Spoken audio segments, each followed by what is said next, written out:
Bonjour à tous et bienvenue dans cette nouvelle vidéo sur ma chaîne YouTube et on se retrouve aujourd'hui pour la review, un petit peu en retard cette semaine, de l'épisode de Game of Thrones, l'épisode 3, qui a été un épisode absolument extraordinaire, je l'ai trouvé génialissime sur plein de points.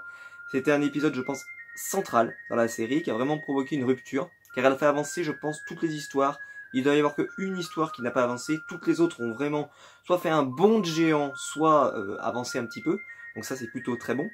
Et c'est vrai que cet épisode était rythmé, il s'est passé beaucoup de choses, et donc on va en parler tout de suite, juste après le générique.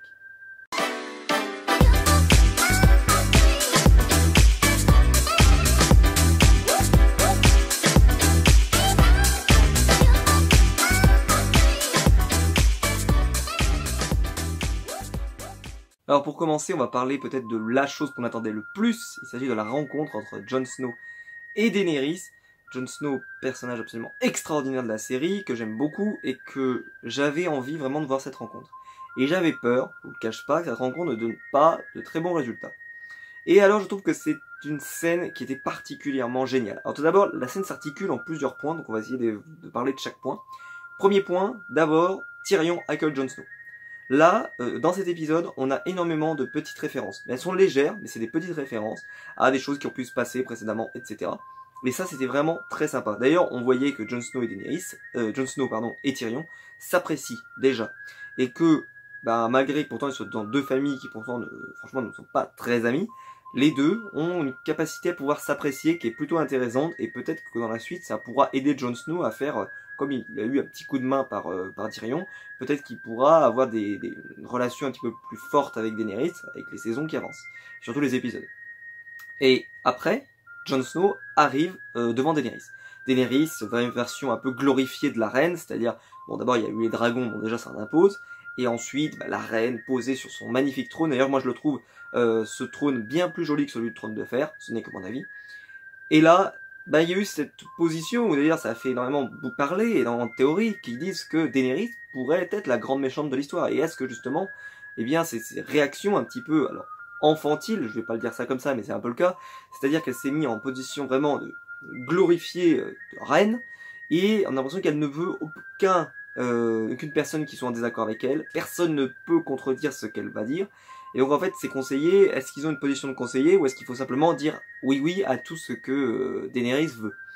Et donc là on a un roi qui arrive, le roi du Nord, auto-proclamé, on va quand même pas se mentir, tout comme d'ailleurs Daenerys, parce qu'elle se considère comme la reine légitime, mais elle s'est également autoproclamée. C'est-à-dire qu'il y a eu ce dialogue un peu de sourd où Daenerys elle dit « Moi je suis la reine légitime », et alors Jon Snow lui se considère également comme roi légitime puisqu'il a été choisi et élu, en tout cas choisi par son peuple, par le peuple du Nord, pour diriger. Donc c'était un dialogue qui était un peu étonnant sur qui est vraiment légitime. D'ailleurs, d'après ce qu'on comprend, c'est que Daenerys pourrait avoir envie de légitimer le pouvoir de Jon Snow si jamais il courbait, il se mettait à genoux devant elle, on pourrait dire, mettait un genou à terre. Ce qui n'arrive pas dans l'épisode, et j'avais tellement peur que ça arrive que j'étais très content que ça n'arrive pas. Parce que pour moi, ce n'est pas le rôle de Jon Snow. Jon Snow, depuis le tout début, ce n'est pas un politicien. Tyrion, c'est un politicien. Daenerys, c'est une politicienne. Cersei, c'est une politicienne. Il y en a d'autres, ils n'ont jamais été politiciens. Et par exemple d'ailleurs Sansa, on en parlera après dans l'épisode, est une politicienne dans son style. Là, lui, il ne l'a jamais été. C'est des circonstances qui ont fait qu'il est devenu un chef de guerre et ensuite un dirigeant. Mais il faut bien se souvenir que ce n'est pas un dirigeant c'est pas un politicien, il n'a pas l'habitude de vraiment manier la langue, de pouvoir faire des courbettes ou autre. Non, c'est un vrai guerrier qui a envie que ça avance, d'aller vite, etc. D'ailleurs, on voit dans l'épisode qu'il ne met pas longtemps avant de mettre les pieds dans le tapis. D'ailleurs, c'est la scène qui m'a fait quasiment mourir de rire, c'est quand, alors déjà que Jon Snow, il arrive avec des pleines valises de trucs, mais franchement, on n'y croit pas une seule seconde. Alors, vous voyez, il y a des marcheurs blancs dans le nord, après des squelettes qui bougent, etc. Tu te dis, mais qu'est-ce qu'il est en train de raconter? Ça doit être vraiment, mais quand tu l'écoutes et que t'as aucune idée que c'est vraiment vrai, tu dois te dire, mais à combien de degrés d'alcool ils sont dans le nord? Mais sauf qu'en fait, nous, on sait très bien que c'est vrai. Et alors, là, ta sœur Davos, il fait, non, mais vous savez, vous avez en face de vous le roi du Nord, un roi qui a été élu par son peuple, choisi par son peuple pour diriger. qui a été membre de la garde de nuit, Lord Commander, il a même sacrifié sa vie, il s'est fait poignarder pour ça. Il a poignardé dans le cœur, même, il dit. Et là, t'as Jon Snow qui le regarde comme ça, du genre, qu'est-ce que tu baragouines? Arrête! Arrête! Déjà que je suis en train d'essayer de lui vendre un truc qui est déjà qu'elle y croit pas une seule seconde. Si en plus tu vas lui dire que je suis un zombie, ça va, ça y est, on la perd tout de suite. Là, elle nous brûle direct. Donc à un moment donné, c'était une super scène. Et j'ai trouvé que la scène n'était pas trop longue, même si elle était longue, mais elle n'était pas trop longue. C'est-à-dire que ça a installé un malaise, un truc hyper intéressant. Et je trouve que cette scène était ouf. Alors après, forcément, c'est une scène qui, je pense, aura un énorme impact sur la suite de la série. Mais juste cette scène-là, avec Daenerys et Jon Snow, qui d'ailleurs, on voit dans cette scène, ne se mettent pas d'accord, n'arrivent pas à se mettre d'accord. Puis dans la scène suivante, Daenerys et Jon Snow commencent à se parler, s'apprivoiser, après avoir reçu un peu quelques conseils de Tyrion, qui lui dit que c'est quelqu'un de bien, et que même si Tyrion ne croit pas forcément aux marcheurs blancs, il dit que, en tout cas, on n'a aucune raison de ne pas y croire. Et c'est comme, à l'époque, il avait du mal à croire qu'il pourrait y avoir des dragons, et pourtant, il y en a. Donc, attention, c'est pas parce qu'on n'a pas vu quelque chose que ça n'existe pas. Et Jon Snow, ça va pas l'air d'être un menteur. Donc, il est un peu dans une position où, moi, je demande qu'à te croire, Jon, donc, si véritablement il y a cette menace qui arrive, il faut peut-être s'y préparer, parce que ça sert à rien de prendre le trône de fer, si après, il n'y a plus rien à récupérer. Et que c'est tout détruit par les marcheurs blancs. D'ailleurs, un épisode sans marcheurs blancs, sans le développement de cette histoire, c'est peut-être l'arc qui avance le moins. Mais comme je l'ai dit la vidéo précédente, pour ceux qui s'en souviennent, l'arc des marcheurs blancs, je trouve que c'est l'arc un peu raté, puisque ils l'ont introduit trop tôt, ce qui fait que là, ils sont obligés de le ralentir, parce qu'on le voit, ils marchent trop doucement, les marcheurs blancs.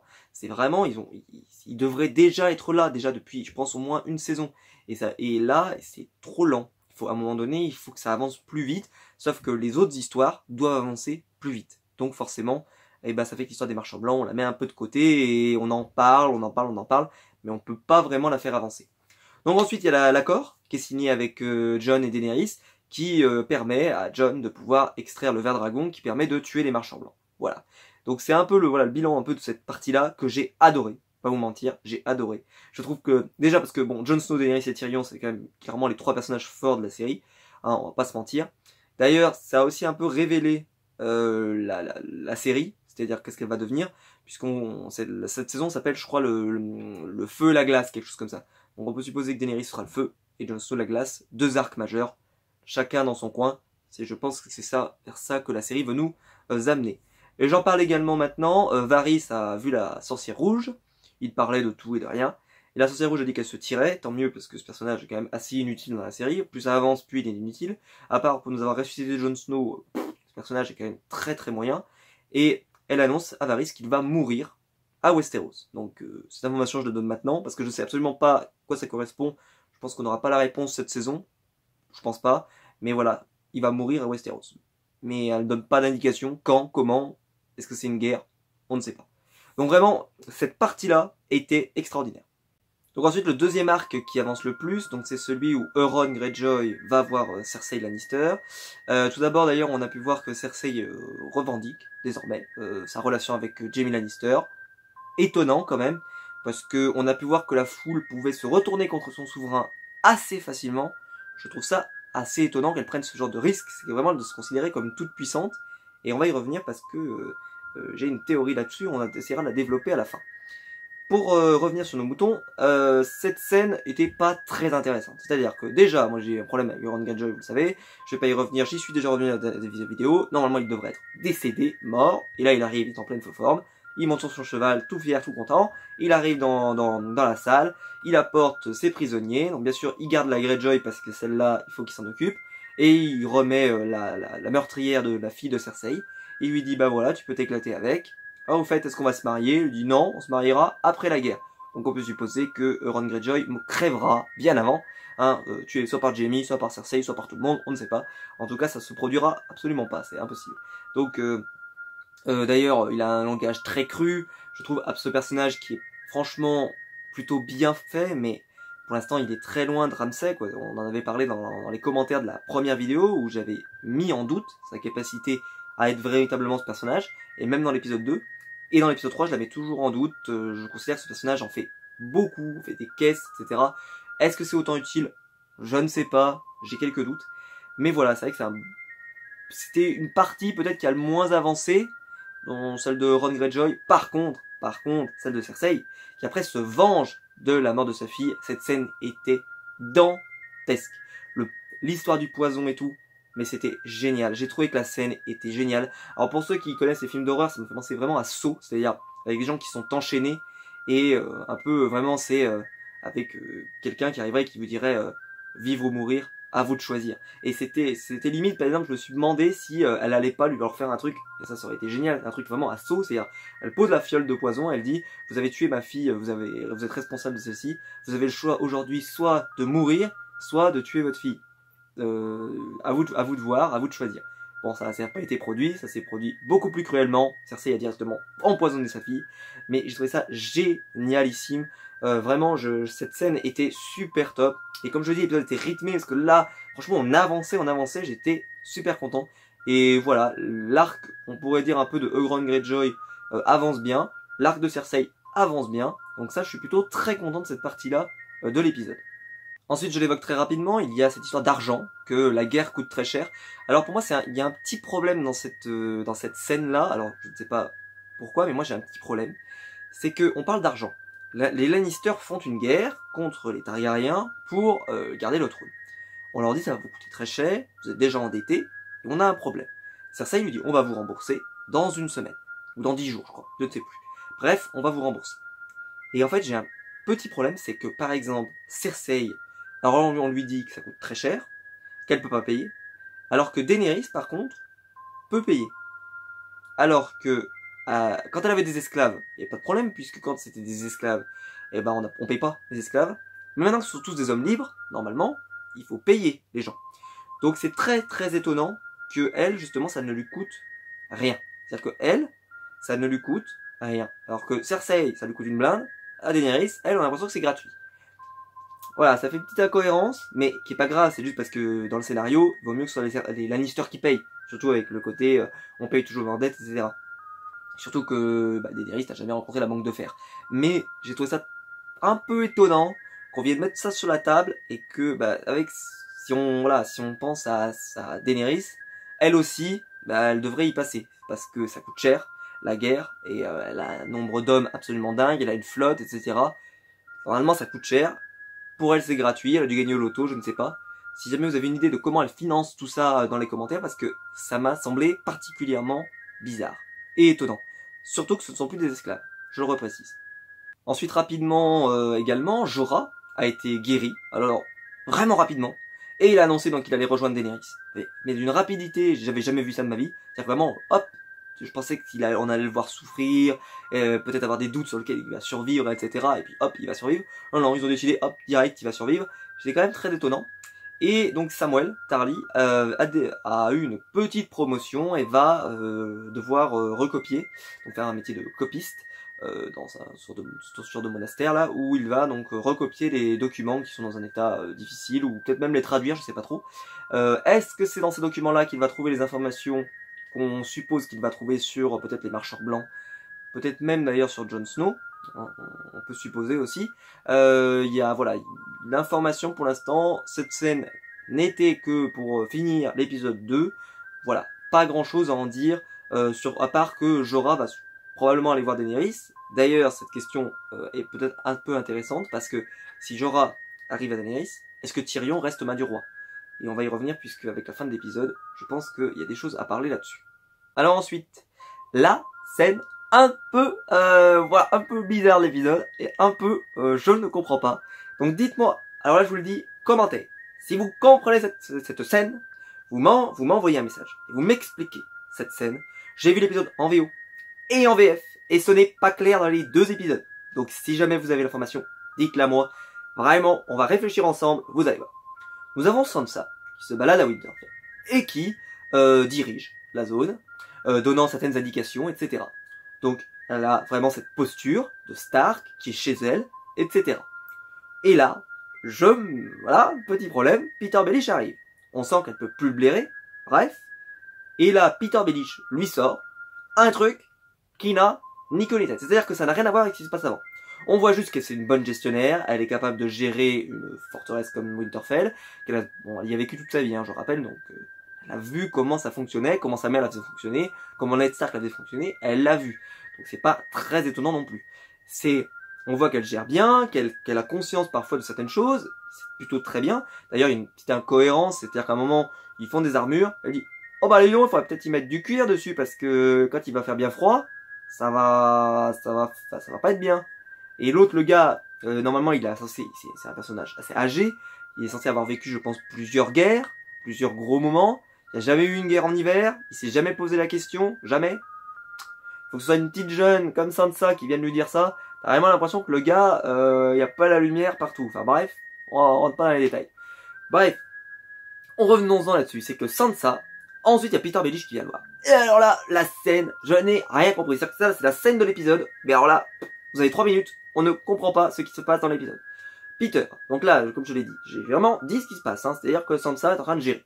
Et là, Peter Baelish vient la voir et il dit, au fait, il y a des trucs dans le nord, il y a des alliés dans le sud, il y a des alliés dans le nord, et attention, il y a des ennemis dans le sud et des ennemis dans le nord. Je vous laisse le temps d'intégrer cette phrase, d'essayer de la reprendre, d'essayer de se dire où veux-tu en venir avec ta phrase, où est-ce que tu veux l'emmener, quel est le rapport avec la situation, parce que ce n'est pas clair. Et d'ailleurs, cette phrase ne débouche sur rien, c'est-à-dire que Sansa ne répond pas à la question, puisque on ne comprend pas ce qu'il veut. Et bon, parce qu'il y a Bran qui arrive, mais bref, et cette phrase n'a aucun sens. C'est-à-dire que celui qui l'a écrit, il faut qu'il nous explique ce qu'il voulait dire, parce que là, Peter Baelish, il dit une banalité, c'est-à-dire genre, oh bah t'as des ennemis dans le nord, et attention à tes alliés, qui peuvent également être des ennemis, et attention à tes ennemis, qui peuvent aussi être des alliés. Enfin, je n'ai absolument rien compris à où il voulait en venir. Nullissime. Ensuite, donc, parce que la scène continue, et alors là, Brandon Stark, et moi j'ai pensé pendant tout l'épisode, et je me suis tapé quasiment un fou rire. Non mais c'est vraiment, cette scène-là était magnifique. Bran, vous mettez en bas. Bran, la drogue, c'est mal. Et alors là, vous écoutez la scène, et alors là, la drogue c'est mal, écrit en bas, avec un bandeau écrit, si jamais vous êtes victime d'addiction, appelez ce numéro. La drogue c'est mal, mais franchement, mais Bran, mais c'est pas possible de le mettre sous, hop là, directement dans les veines.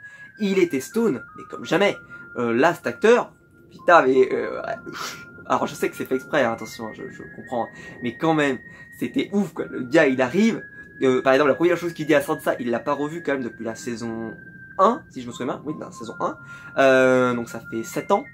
Le gars, il arrive, Bran, oh bah en fait, je vais te parler de quand tu t'es fait violer. Quoi? Mais la scène était, mais oh là là, on a vraiment l'impression, ça me fait penser un peu à, pour ceux qui connaissent un peu les comics, au Watchmen. C'est-à-dire que quand vous avez un personnage qui est divinisé, qui n'est quasiment plus humain, et donc qui se pose en position de ne plus ressentir les mêmes choses que les êtres humains normaux. Et alors Bran, c'est exactement ça, c'est-à-dire que lui, il ressent plus rien, on a l'impression. Il est stone, mais vraiment, je suis sûr qu'ils lui mettent des calmants pour qu'il joue comme ça, parce que c'était en détresse. Et surtout, ce qui est très bizarre, c'est qu'il y a quelques épisodes, on n'avait pas conscience qu'il était comme ça. Donc, qu'est-ce qui l'a fait changer autant? Et ça, je trouve ça particulièrement étonnant. Donc, est-ce qu'il y a trop de choses à appréhender, trop de trucs d'un coup? J'en ai pas vraiment d'idée, mais en tout cas, j'ai trouvé que la scène était vraiment, alors il y a beaucoup de gens qui ont trouvé que la scène était touchante. Moi, je l'ai trouvée angoissante. C'est-à-dire que c'était touchant, mais c'était l'angoisse. C'est-à-dire que t'arrives, tu sensais que Sansa, elle voulait lui parler, et il manque du dialogue. D'ailleurs, je le dis, mais je pensais pas que Bran arriverait avant Arya. Voilà, je le dis.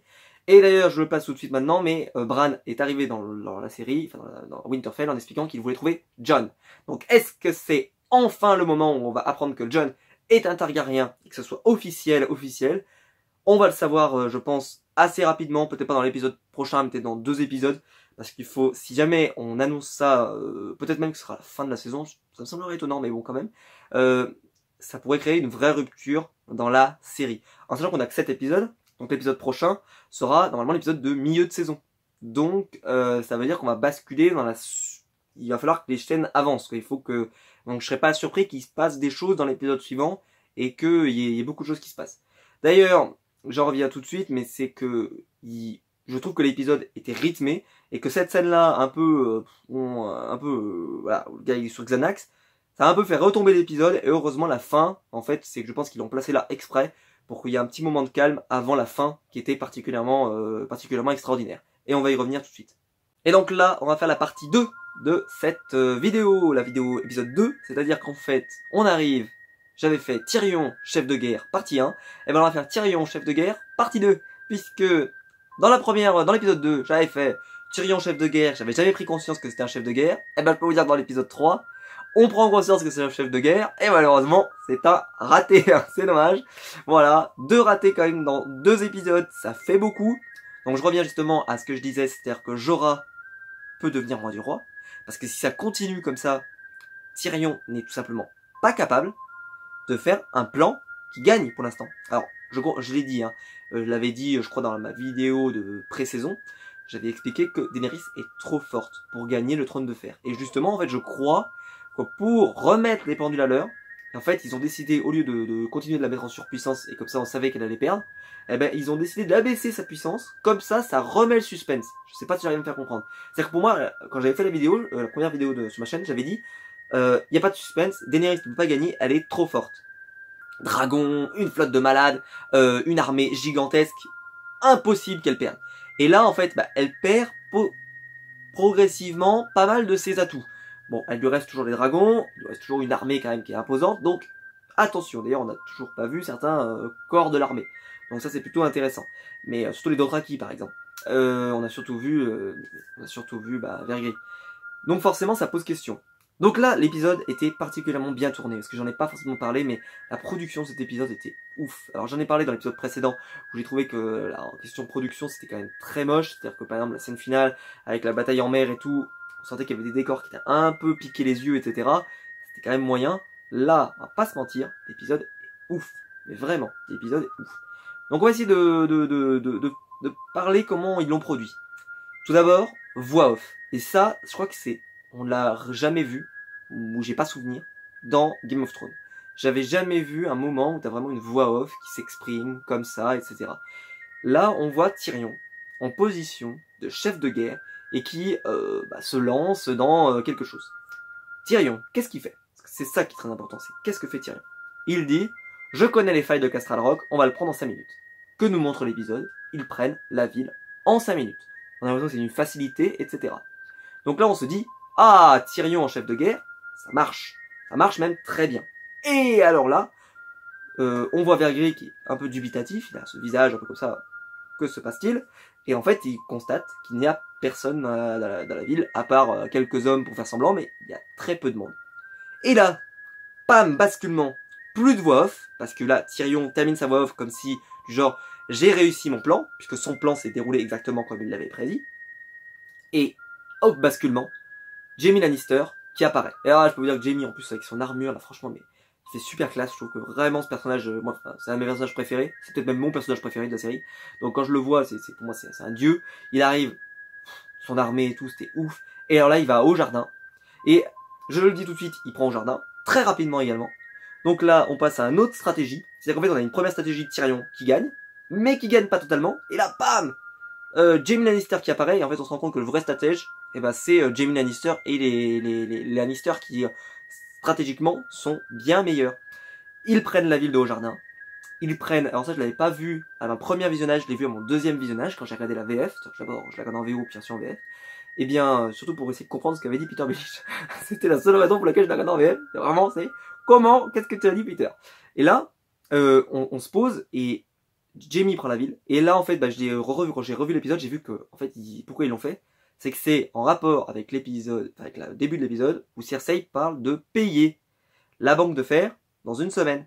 Et moi, j'avais pas compris quand j'ai regardé l'épisode. Au début, je me suis dit, mais comment elle va réussir à le payer dans une semaine? La guerre sera jamais finie dans une semaine. Et c'est pas ça. C'est qu'elle a pris la ville de Haut-Jardin et tout son trésor. Et c'est là que j'ai fait, ah d'accord, j'ai compris, je comprends pourquoi. Et qu'est-ce que je n'ai pas évoqué? Donc Jaime Lannister prend la ville. Et donc il y a cette scène avec Olenna Tyrell qui est là et qui attend la mort.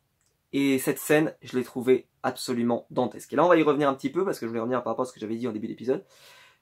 Daenerys, il y a une grosse théorie qui dit que Daenerys est la grande méchante de l'histoire. En fait, au fond, qu'elle va devenir la nouvelle roi fou. Donc la reine folle plutôt, la reine folle. Il y a d'autres théories qui disent que c'est Cersei qui va devenir folle et qui va faire en sorte que, c'est la théorie que moi j'ai défendue personnellement, que Jaime va devoir la supprimer et faire un deuxième régicide. C'est la deuxième théorie et c'est celle-ci que j'aime le plus personnellement. Et alors, cet épisode nous amène également dans cette deuxième théorie. C'est-à-dire qu'ils nous ont ouvert la piste aux deux théories. Et il est possible que les deux soient vrais. C'est-à-dire que en fait, Daenerys soit une grande méchante et que tout ce qu'on nous montre va l'amener à ce point. Et que ce qui se passe avec Cersei va l'amener aussi à devenir de plus en plus méchante et Jaime le faire réfléchir sur sa position et le faire repasser du bon côté.